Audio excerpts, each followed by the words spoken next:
Hi everyone welcome back. അപ്പോൾ ഇന്നത്തെ ക്ലാസ്സിൽ നമുക്ക് ബേസിക് ആയിട്ട് അറിഞ്ഞിരിക്കേണ്ട കുറച്ച് കാര്യങ്ങളൊന്നും നോക്കട്ടെ. കുറച്ച് സെന്റൻസ് ജസ്റ്റ് ഒന്ന് പരിചയപ്പെടാം കേട്ടോ. എങ്ങനെയൊക്കെയാണ് നമുക്ക് സെന്റൻസ് ക്രിയേറ്റ് ചെയ്യാൻ പറ്റുക എന്നുള്ളത് നമുക്കൊന്ന് നോക്കാം. ഓക്കെ, അപ്പോൾ നമുക്ക് സ്റ്റാർട്ട് ചെയ്യാം അല്ലേ. അപ്പോൾ ഇതാ നമ്മളെ സെന്റൻസസ്. അവൻ വരും, ഇതാണ് നമുക്ക് ഇംഗ്ലീഷിൽ പറയാം അവൻ വരും എന്ന് വെച്ചാൽ അവൻ വരും എന്നാണ് ഭാവിയിൽ സംഭവിക്കാൻ പോകുന്ന കാര്യമാണ് പറയുന്നത്. അതുകൊണ്ട് നമ്മൾ ഒന്നുകിൽ വില്ല അല്ലെങ്കിൽ ഷാല യൂസ് ചെയ്തിട്ട് പറയണം അല്ലേ. അതായത് ഇതൊരു ഫ്യൂച്ചർ ടെൻസ് ആണ്. ഹി വിൽ കം, അവൻ വരും. അതായത് ഭാവിയിൽ സംഭവിക്കാൻ പോകുന്ന കാര്യമാണ് പറയുന്നതെങ്കിൽ അവിടെ നമ്മൾ വിൽ യൂസ് ചെയ്യാം. അവൻ എന്നും വരാറുണ്ട്, ചെയ്യാറുണ്ട് എന്നാണ്. എന്നും ആ ഒരു കാര്യം ചെയ്യാറുണ്ട്. അപ്പൊ ഇതൊരു ഹാബിച്വൽ ആക്ഷൻ ആണ്. അപ്പൊ ഇങ്ങനെയുള്ള ഹാബിച്വൽ ആക്ഷൻസ് പറയുമ്പോൾ നമ്മൾ എങ്ങനെ പറയണം? സിമ്പിൾ പ്രസന്റ് ടെൻസിലാണ് പറയുന്നത് കേട്ടോ. ഹി കംസ്, ഹി കം, അതായത് സബ്ജക്ട് സിംഗുലർ ആയതുകൊണ്ട് നമ്മൾ എസും കൂടെ ആഡ് ചെയ്യണം കേട്ടോ. He comes every day. He comes every day, എന്നും വരാറുണ്ട്, അവൻ എന്നും വരാറുണ്ട്. അപ്പൊ എന്നും വരാറുണ്ട്, എന്നും ചെയ്യാറുണ്ട്, എന്നും പോകാറുണ്ട്, എന്നും കഴിക്കാറുണ്ട്. എങ്ങനെ പറയുന്നത്? ഇതേ ഫോർമുല ആയിരിക്കണം. സബ്ജക്ട് പ്ലസ് വേർബ് ആയിരിക്കണം. സബ്ജക്റ്റിനനുസരിച്ചിട്ട് വേർബ് നമ്മൾ എസ് ഫോം ഒന്നോ ബേസ് ഫോം ഒന്നോ മാറ്റി കൊടുക്കണം കേട്ടോ. അപ്പൊ സബ്ജക്ട് സിംഗുലർ ആണെങ്കിൽ വേർബിന്റെ കൂടെ നമ്മൾ എസ് യൂസ് ചെയ്യണം. സബ്ജക്ട് പ്ലൂറൽ ആണെങ്കിൽ കം എന്ന് മാത്രം മതി കേട്ടോ.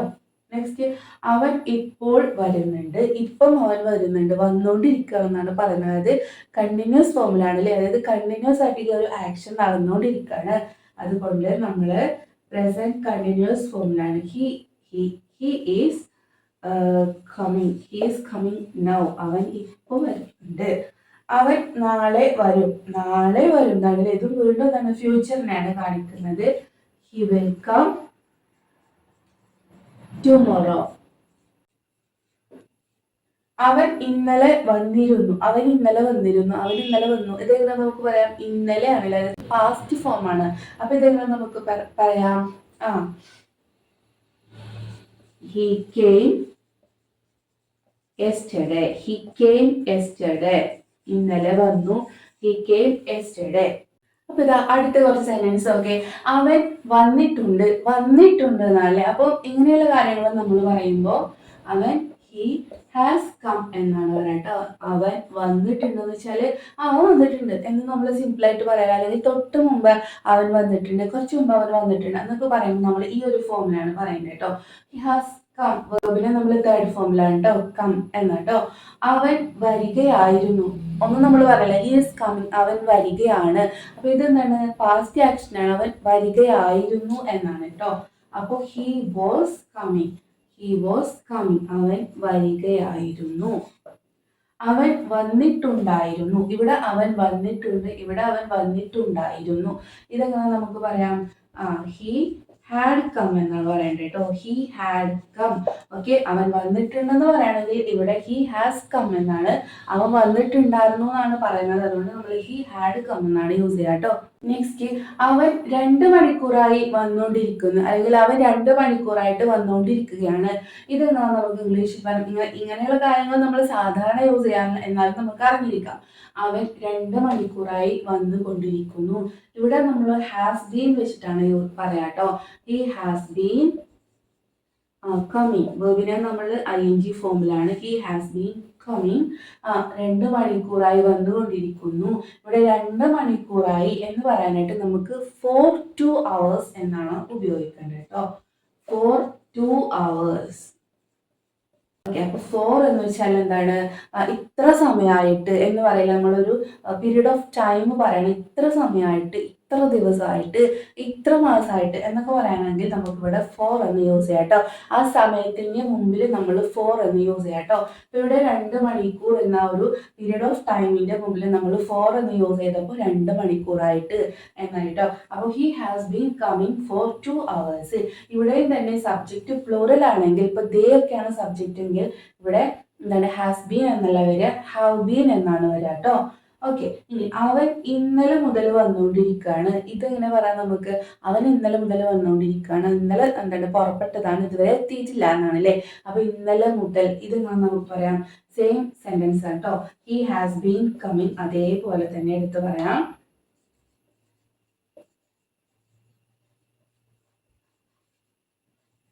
ഇന്നലെ മുതൽ, മുതൽ എന്നുള്ളതിന് നമ്മൾ സിൻസ് എന്നാണ് യൂസ് ചെയ്യുക കേട്ടോ. He has been coming since yesterday ഇന്നലെ മുതൽ, സിൻസ് യെസ്റ്റർഡേ.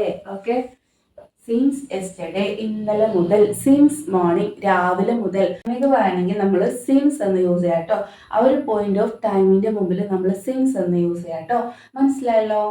അപ്പൊ ഇതാ ഞാൻ വേറെ കുറച്ച് സെന്റൻസ് കൊടുത്ത് വേർബിന് മാത്രം മാറ്റം വരുത്തിയിട്ടുള്ളൂ കേട്ടോ. അപ്പൊ നമ്മൾ നേരത്തെ പറഞ്ഞ അതേ സെന്റൻസ് തന്നെയാണ്, പക്ഷെ നമ്മൾ വേർബിന് മാറ്റം വരുത്തിയിട്ടുള്ളൂ. ഇതെങ്ങനെ പറയാന്നുള്ളത് നിങ്ങൾ ഒന്ന് ശ്രമിച്ചു നോക്കണേ, പറയാൻ പറ്റുമോ എന്നുള്ളത്. അവർ എഴുതാറുണ്ട്. നമ്മൾ നേരത്തെ പറഞ്ഞത് എന്തായിരുന്നു? വേർബ് എന്തായിരുന്നു? വരിക എന്നുള്ള വേർബാലെ അവൻ വരാറുണ്ട്, അവൻ ഇന്നലെ വന്നു, അവൻ നേരത്തെ വന്നിട്ടുണ്ട്, ഇങ്ങനെയൊക്കെയുള്ള കാര്യങ്ങളാണ് നമ്മൾ നേരത്തെ പഠിച്ചത്. അപ്പൊ ഇവിടെ നമ്മൾ എഴുതുക എന്നുള്ള വേർബാണ് കൊടുത്തത്. അവർ എഴുതാറുണ്ട്. സബ്ജക്റ്റിന് എന്താണ്? ദേ ആണല്ലേ, സബ്ജക്റ്റ് ദേ ആണ്. എഴുതാറുണ്ട് ദേ റൈറ്റ്. അവർ എഴുതാറുണ്ട്, ദേ റൈറ്റ്. അപ്പോൾ ദേ എന്നുള്ളത് പ്ലൂറൽ സബ്ജക്റ്റ് ആണ്, അതുകൊണ്ട് തന്നെ നമുക്ക് റൈറ്റ് എന്ന് മതി കേട്ടോ. റൈറ്റ്സ് എന്ന് ചേർക്കാനായിട്ട് പറ്റത്തില്ല. ദേ റൈറ്റ്. അപ്പോൾ ഇത് എന്താണ്? ഹാബിച്വൽ ആക്ഷൻ ആണ്, അതുകൊണ്ട് നമ്മൾ എന്താണ്? സിമ്പിൾ പ്രസന്റ് ഫോമിലാണ് കൊടുക്കുന്നത്, സബ്ജക്റ്റ് പ്ലസ് വെർബ്. ഓക്കെ, അവർ ഇപ്പോൾ എഴുതുകയാണ്, അവർ ഇപ്പോൾ എഴുതുകയാണ്. ഇപ്പോൾ നൗ എന്ന് വരുമ്പോൾ തീർച്ചയായിട്ടും എന്താണ്? കണ്ടിന്യൂസ് ഫോം ആണല്ലേ. എന്താണ്? റൈറ്റിംഗ്. വേർബിനെ നമ്മൾ ING ഫോമിലാണ് പറയേണ്ടത് കേട്ടോ. ഓക്കെ, അപ്പോൾ ദേ ആർ എന്നാണ് കേട്ടോ. സബ്ജക്റ്റ് പ്ലൂറൽ ആയതുകൊണ്ട് നമ്മൾ ആർ എന്ന ഓക്സിലറി വെർബാണ്. അവരാകുന്നു. They are writing. നൗ അവരിപ്പോൾ എഴുതുകയാണ്. They are writing now. അവർ നാളെ എഴുതും. നാളെ എന്നാല് അതായത് ഭാവിയിലെ കാര്യമാണ് പറയുന്നത്. വിൽ എന്ന് യൂസ് ചെയ്യണം അല്ലേ. അപ്പോൾ they will write. They will write tomorrow. അവർ നാളെ എഴുതും. അവർ ഇന്നലെ എഴുതി. എഴുതി എന്നാല് എഴുതി കഴിഞ്ഞ ഒരു കാര്യമാണ് പറയുന്നത്, അതുകൊണ്ട് നമ്മൾ പാസ്റ്റ് ഫോമിലാണ് പറയേണ്ടത്. റൈറ്റ് എന്താണ്? റോട്ട് എന്നാലേ. അപ്പോൾ they wrote yesterday. They wrote yesterday. അവർ ഇന്നലെ എഴുതി. അടുത്തത് അവർ എഴുതിയിട്ടുണ്ട്. അവർ എഴുതിയിട്ടുണ്ട്. ഇതെങ്ങനെ നമ്മൾ പറയാം? ഒന്നുകിൽ ഹാസ് അല്ലെങ്കിൽ ഹാവ് യൂസ് ആണ് അല്ലെ. അപ്പൊ സബ്ജക്റ്റ് അവർ എന്നതുകൊണ്ട്, അതായത് പ്ലൂറൽ ആണല്ലേ, പ്ലൂറൽ വരുമ്പോൾ നമ്മൾ ഹാവ് എന്നാണ് യൂസ് ചെയ്യേണ്ടത് അല്ലെ. അപ്പോ ദേ ഹാവ്, ഹാസ് ഹാവ് വരുമ്പോൾ വേർബ് എന്തായിരിക്കും? തേർഡ് ഫോമിലായിരിക്കും കേട്ടോ. They have written. Okay, write, wrote, written എന്നാട്ടോ. അപ്പൊ ദേ ഹാവ് റിട്ടൺ. അവർ എഴുതിയിട്ടുണ്ട്. അവർ എഴുതിയിട്ടുണ്ടായിരുന്നു എന്നാണ്. അപ്പൊ നമ്മൾ ഹാവ് മാറ്റിയിട്ട് അവിടെ എന്താക്കി കൊടുക്കണം? ഹാഡ് എന്നാക്കി കൊടുക്കണം കേട്ടോ. അപ്പോൾ they had written. They had written. അവർ എഴുതിയിട്ടുണ്ടായിരുന്നു. അവർ രാവിലെ മുതൽ എഴുതുകയാണ്. രാവിലെ മുതൽ എഴുതുകയാണ്. അവർ എഴുതുകയാണ് എന്ന് പറയുകയാണെങ്കിൽ നമുക്ക് എങ്ങനെ പറയാം? ദേ ആർ റൈറ്റിംഗ് എന്ന് പറയാം അല്ലെ. പക്ഷെ ഇവിടെ രാവിലെ മുതൽ എന്ന് പ്രത്യേകം ഒരു ടൈമിനെ കാണിക്കുന്നുണ്ട്.